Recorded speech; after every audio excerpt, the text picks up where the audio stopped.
Today's video centers around one of the most dangerous criminals you could ever encounter, a corrupt police officer. This cop-turned-gangster was part of Scotland Yard's drug squad, but he used everything he learned about drug trafficking to become one of the biggest narco cops in UK history. This is the story of how a police officer sworn to protect and serve became the very criminal he was supposed to catch. If you like true gangster stories and UK true crime documentaries, please subscribe to the channel. It really helps. This is the moment a former Met Police detective is arrested on suspicion of smuggling millions of pounds worth of illegal drugs. Michael Daly's story begins in the Metropolitan Police Station, where he joined the force and eventually found himself on the drugs squad. Those years shaped his understanding of the narcotics trade, how traffickers operate, the typical mistakes they make, and the methods police use to catch them. It should have been a career dedicated to upholding the law, but somewhere along the way, like others before and after him, he went into the world of crime. His colleagues remember him as competent but headstrong. During his time as an officer, Daly earned respect for his ability to infiltrate criminal networks and understanding drug trafficking logistics. Ironically, these skills would later help him orchestrate smuggling operations of his own, but his professionalism was marred by personal problems. In the 1990s, Daly left the Met after multiple alcohol-related incidents, including a drink-driving offense. Once he left the police, he tried to establish a new life as a taxi driver and car salesman. But alcohol continued to haunt him, and his taxi license was revoked following another drink-driving conviction. This downward spiral set the stage for his life of crime. With his legitimate careers evaporating and mounting debts piling up, Daly sought a more lucrative line of work. He connected with criminal associates and began using his law enforcement expertise to facilitate drug trafficking. His initial foray into the criminal underworld landed him an 8-year prison sentence for a cocaine smuggling conspiracy. It was a notable fall for a former detective, but even prison didn't kill Daly's appetite for risk or wealth. During his time behind bars, he developed relationships with other criminals, learning more about international smuggling operations. By the time he was released, he was ready to orchestrate something far more ambitious. Daly's next plan would shock even seasoned investigators. Working with his brother, Joe Daly, former firefighter Alan Wells, convicted cop killer Perry Worry, and others, Daly set out to import over a ton of high-purity cocaine into Ireland. The operation was carefully planned and involved coordination across continents. Their scheme began with the purchase of a sleek 35-foot catamaran, fittingly named Lucky Day. Acquired for around £100,000 in Florida, the yacht was intended to cross the Atlantic laden with cocaine. Daly and his accomplices would then meet up off the Irish coast, using rigid-hull inflatable boats to transfer the bales to remote safe houses. To the conspirators, the plan seemed foolproof. Daly drew on his police training to anticipate surveillance and law enforcement tactics. He arranged false passports, safe houses and vehicles, and selected secluded landing sites on the wild coast of West Cork.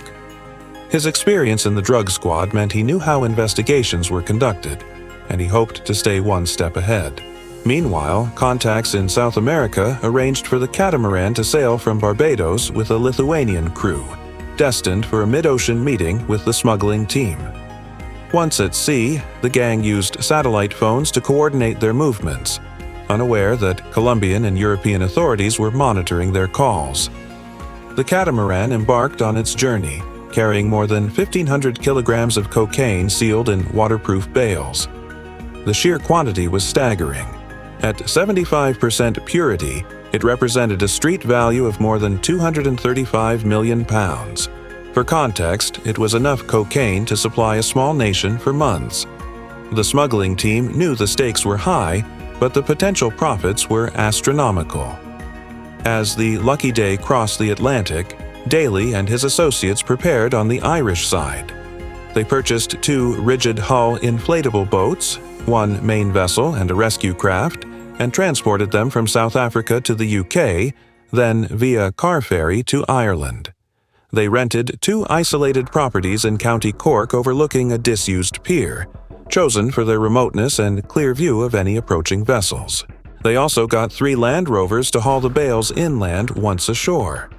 Daly's brother Joe and fellow conspirator Martin Wandin helped arrange these vehicles and properties, proving this was no amateur operation. The final phase involved transferring the cocaine from the catamaran to the shore. The gang planned to meet up off Dunloe Bay in early July. They would use the inflatable boats to ferry the bales from the Lucky Day to the pier, then move them quickly to the safe houses for distribution. Daly's local knowledge was critical here. He knew the tides, the coastline, and the quiet roads. He also believed his insider's understanding of law enforcement procedures would allow the group to avoid detection. Michael Daly and his gang were foiled after their boat ran out of fuel in rough seas and were shipwrecked off the Irish coast in July 2007. But even the most careful plans can unravel. As the Lucky Day approached the Irish coast, the gang encountered heavy seas and gale force winds. The weather in Dunloe Bay was treacherous, with 3-meter waves hammering the shoreline. The main inflatable boat, overloaded with cocaine and already low on fuel, began to struggle. Engines sputtered as the boat took on water and was dragged down by the weight of the bales. Eventually, the boat capsized, spilling all 62 bales of cocaine into the icy waters. The rescue boat managed to reach the main vessel, but it was too late. Much of the cargo drifted away or was lost under the waves. The drama didn't end there. Daly and his crew scrambled to salvage what they could, but the elements were against them. Local fishermen and members of the Irish Coast Guard saw the struggling boat and alerted authorities. Lifeboat crews quickly discovered the half-submerged inflatable boat with bales of cocaine floating nearby. When law enforcement officers arrived, they were amazed by the scale of the haul. Never before had such a large quantity of cocaine been seized on the Irish coast. As the operation fell apart, Daly and Wells tried to flee. They abandoned the stranded inflatable boat and returned to shore, making their way back to Britain via ferry. Using a false passport obtained in another man's name, Daly hoped to disappear before authorities pieced together the conspiracy. But Irish and British law enforcement agencies were already working together.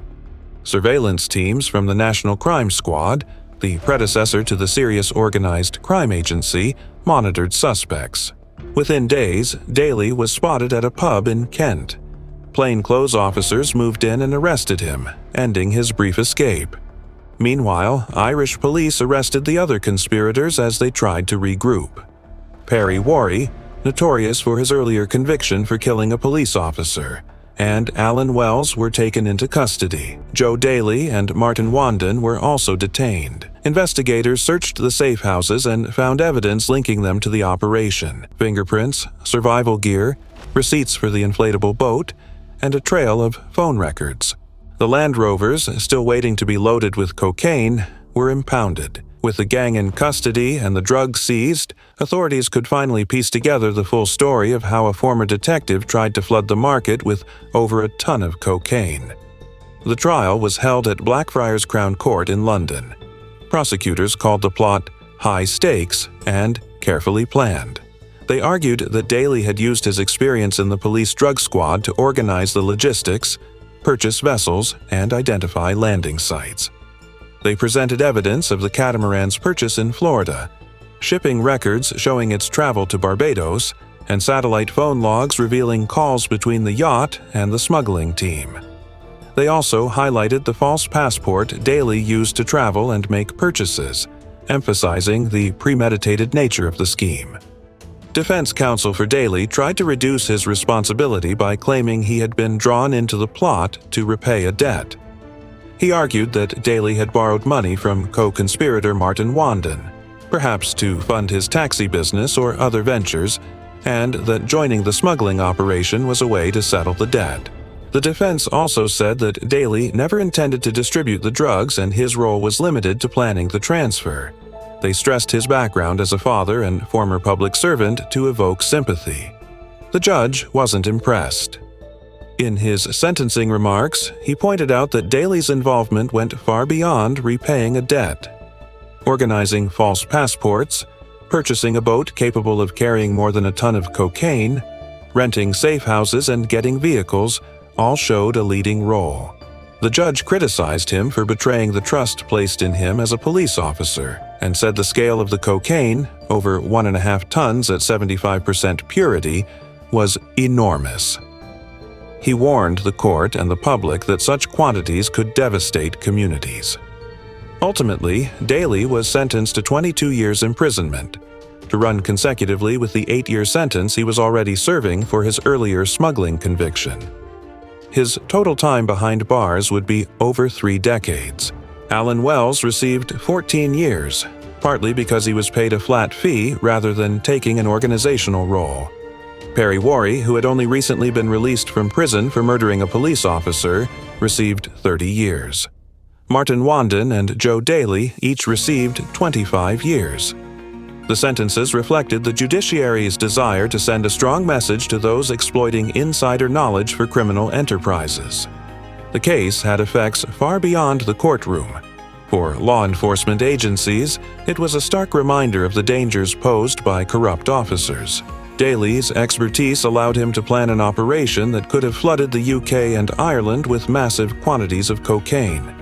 It highlighted the need for better vetting and continuous monitoring of former officers, especially those who leave the force under a cloud. The case also showed the effectiveness of international cooperation. Colombian, Irish, and British authorities worked together to monitor communications, track vessels, and coordinate arrests. Without this cooperation, the smuggling operation might have succeeded.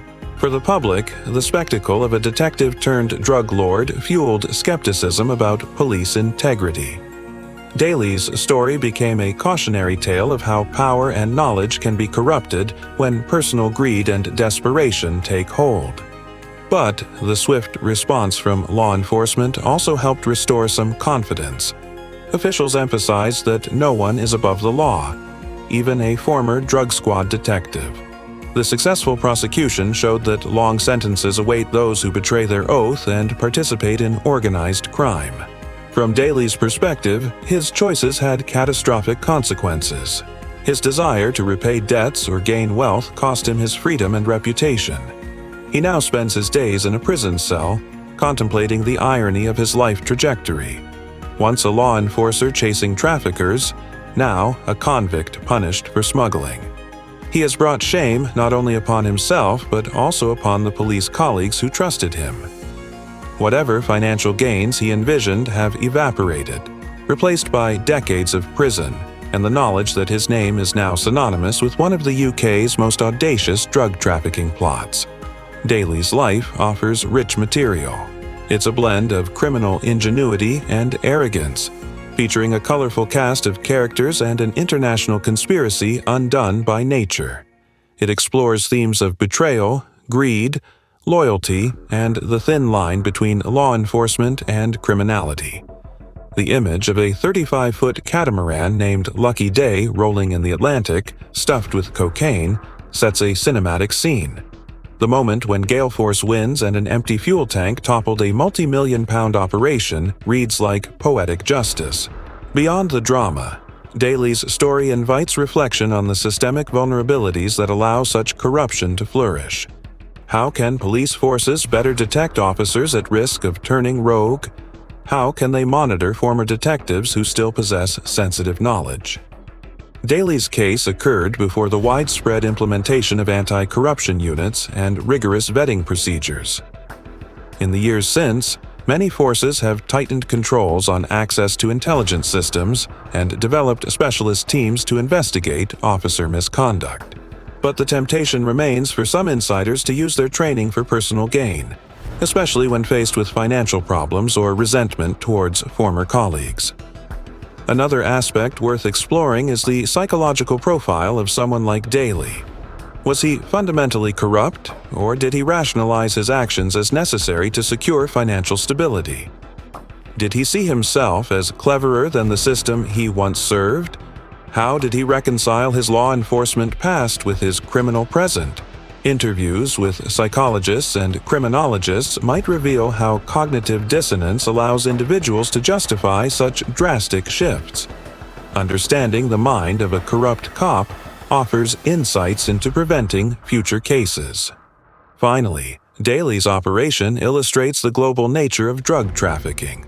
Cocaine production in South America, shipping arrangements in the Caribbean, European intelligence sharing, and distribution networks in Ireland and the UK all converged. It shows how criminals exploit legal gaps, purchasing boats abroad, registering vehicles under false names, renting remote properties, and how modern policing must operate across borders to combat them. For viewers, this expands the story beyond a single rogue cop to a complex web of international crime.